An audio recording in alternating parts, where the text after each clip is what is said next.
آج رمضان المبارک کے مہینے کا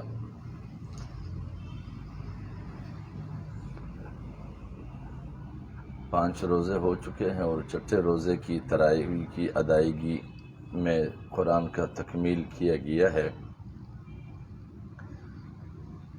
اور قرآن کی تکمیل کا یہ دن واقعتاً ہم سب کے لیے باعث شکر ہے، اور شکر کا مقصد یہ ہے کہ اللہ تبارک و تعالی ہماری اس شکر کی ادائیگی کی بنیاد پر مزید ہمیں نیکی اور بلائی کی توفیق بخشے، تاکہ ہم اس ماہ مبارک میں زیادہ سے زیادہ اللہ رب العزت کی رضامندی اور اس کی خوشنودی حاصل کر سکیں۔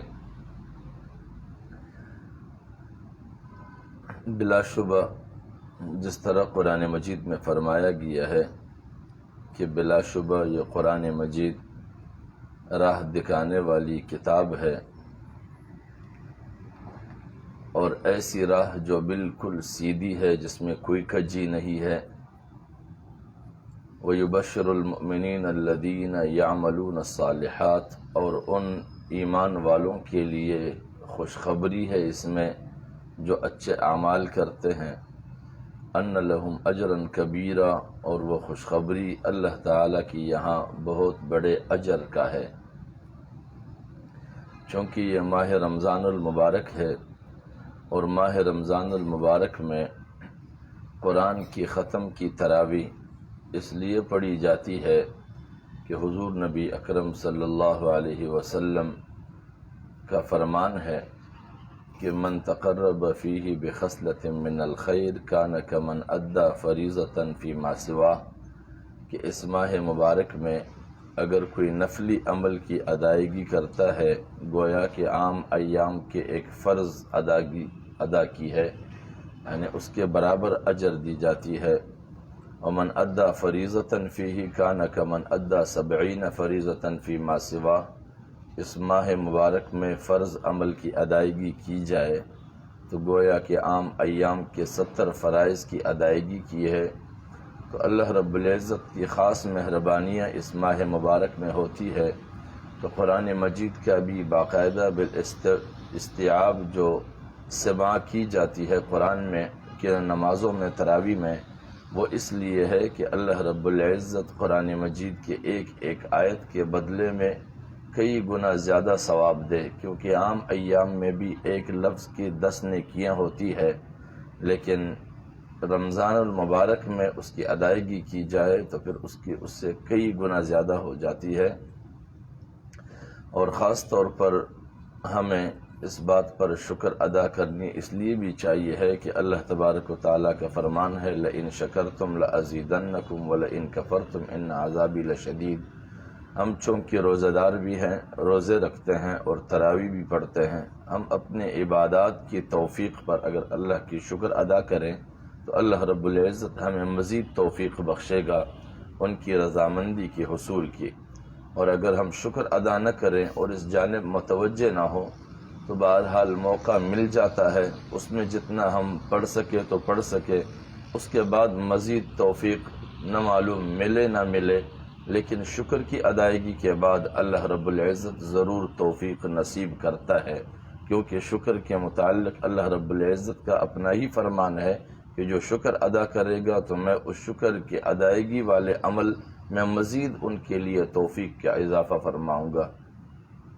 تو خاص طور پر آج کے دن ہم نے 2 عمل ادا کیے ہیں، جس میں سے ایک عمل کی تکمیل ہو گئی ہے اور ایک عمل باقی ہے۔ ایک عمل یہ ہے کہ تراویحوں میں قرآن کا سننا سنت ہے، اور وہ ہم نے سن لیا ہے، اس کی تکمیل بھی ہو گئی ہے آج کے دن، تو یہ ایک سنت کی ادائیگی ہو گئی ہے۔ لیکن ایک سنت ماہ رمضان کے آخر تک باقی ہے، جو تراویحوں کی ادائیگی کی سنت ہے، وہ سنت ہم نے پھر بھی ادا کرنی ہے۔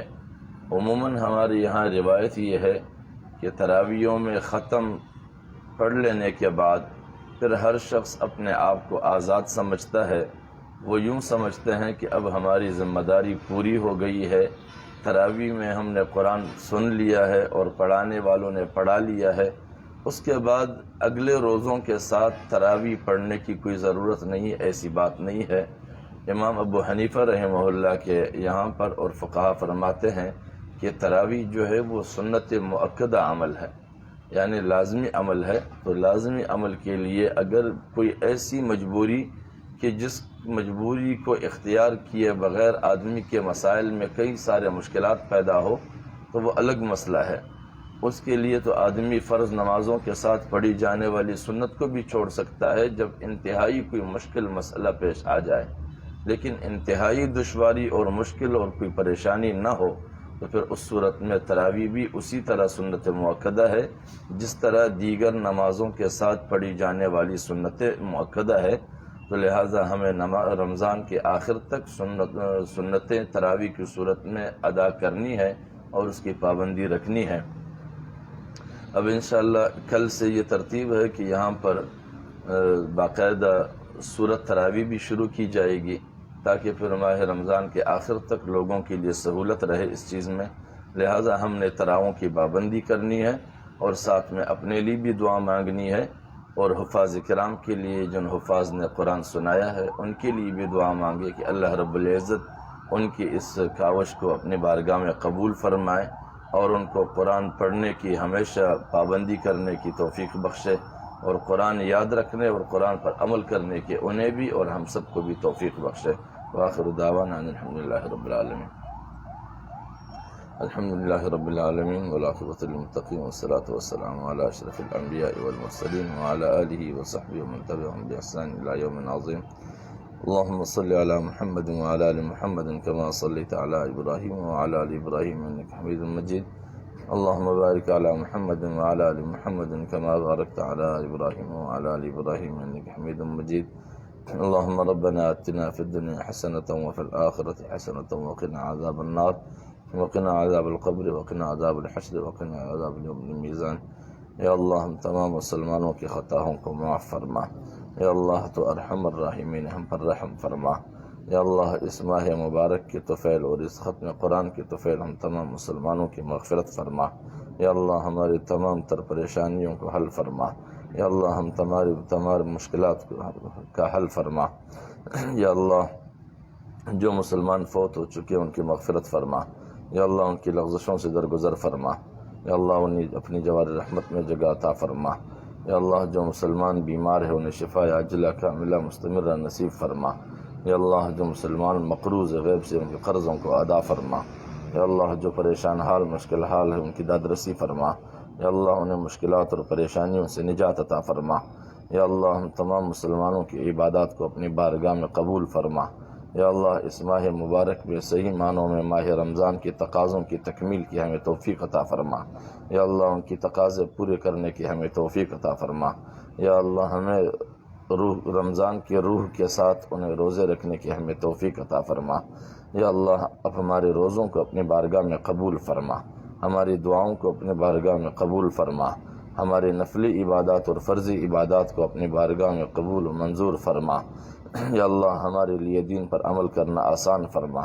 یا اللہ ہمیں دین کے لیے قبول فرما۔